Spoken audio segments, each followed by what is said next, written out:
Hey, how are you? I am your friend. Hope today I can accompany you to sleep.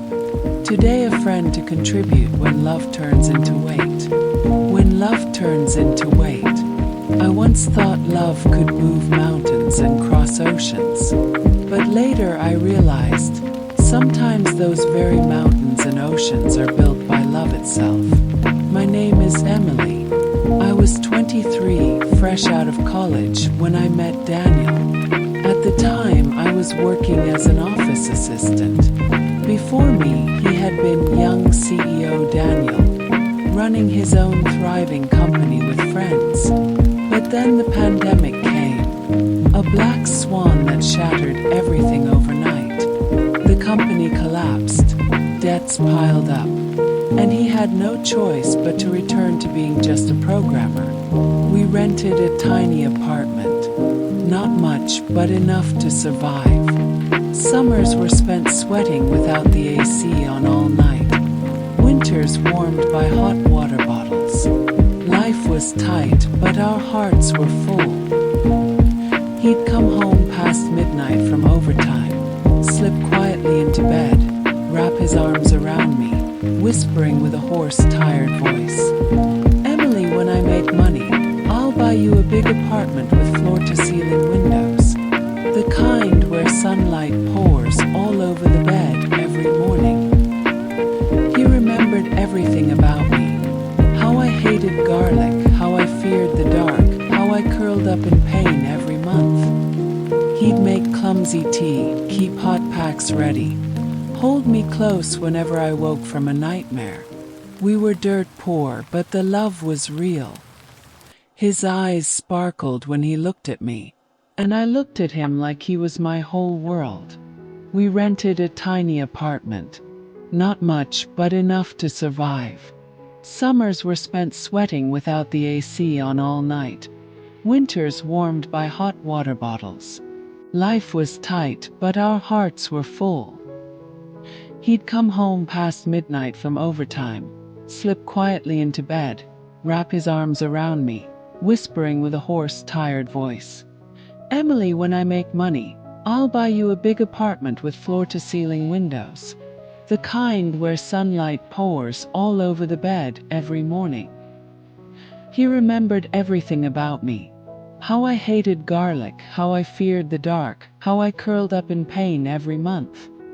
He'd make clumsy tea, keep hot packs ready, hold me close whenever I woke from a nightmare. We were dirt poor, but the love was real. His eyes sparkled when he looked at me, and I looked at him like he was my whole world. We thought this love would last forever, but dreams burn out fast. After work, he started taking side projects. At first small, then bigger, until he was making more than his salary. His ambition reignited. "Emily, I know I can make it this time," he said, showing me his new business plan, eyes blazing with determination. He poured all his savings into it, and I believed. I thought it was finally our turn for the storm to pass. But life isn't a fairy tale. His partner pulled out, funding collapsed, bills stacked up like waves crashing down. Rent, salaries, suppliers. He borrowed everywhere, even behind my back, taking shady online loans. Debts snowballed until they suffocated us. Meanwhile, my job search went nowhere. Every day, I heard debt collectors call his phone, saw our landlord's texts demanding rent. Pressure crushed us. We started fighting, sharp, endless fights. He accused me of being anxious, of only complaining. I accused him of being consumed by work, of draining all warmth from our home. The small kindnesses disappeared. He stopped noticing my pain, stopped caring about my little stories. We became strangers under the same roof, each scrolling on our phones miles apart.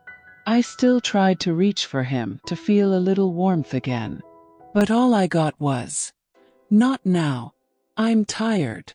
The passion had burned out. What remained was habit, responsibility, and exhaustion. I still loved him. Seeing his red eyes from sleepless nights still hurt, but that sweet impulse to run into his arms, to smile just looking at him. It was gone, sanded down by life until love felt paper thin. One night, as he collapsed onto the couch, I whispered, "Daniel, can we get married? Even just the certificate. At least it would give both our families something certain." He opened his eyes. No joy, just more exhaustion. "Marry? With what? With debts? With a project hanging by a thread? I don't want you to be my wife, only to argue with street vendors over pennies for groceries. I want to give you stability, comfort, a life where you don't have to worry about scraps. Not this mess." His words cut deep. Because all I ever wanted wasn't wealth or luxury. It was certainty. A promise that we were in this together. But for him, the future mattered more than the present. He'd sacrificed today's peace for tomorrow's dream. We grew apart. He spoke in business jargon, funding rounds, market trends, millions in investment, while I drowned in unpaid bills and job rejections. Our worlds stopped overlapping. Our love became fights, silence, and pain. Until one night over dinner I finally said, "Daniel, let's break up." His head jerked up, eyes full of hurt, but not surprise. "Emily, stop joking." "I'm not," I said quietly.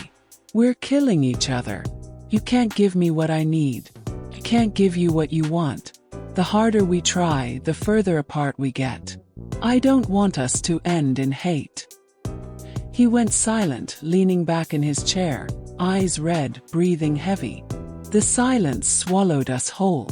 We didn't split right away. We drifted on in a strange, fragile peace. Two stranded boats stuck in the shallow waters of habit. Sometimes our eyes met, still carrying pain, regret, maybe even a trace of love. But mostly, it was just exhaustion.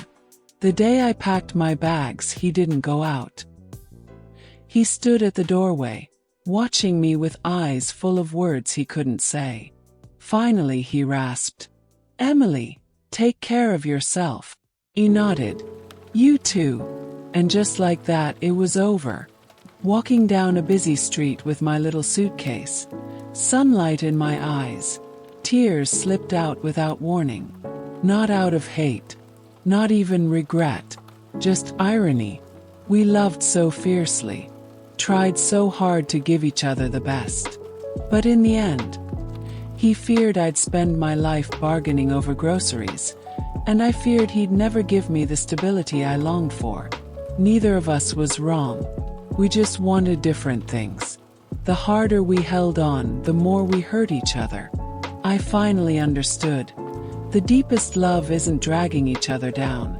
It's letting go, so both can have a chance to find the life they need, even if it means never crossing paths again. Good night, my friend. Have a sweet dream.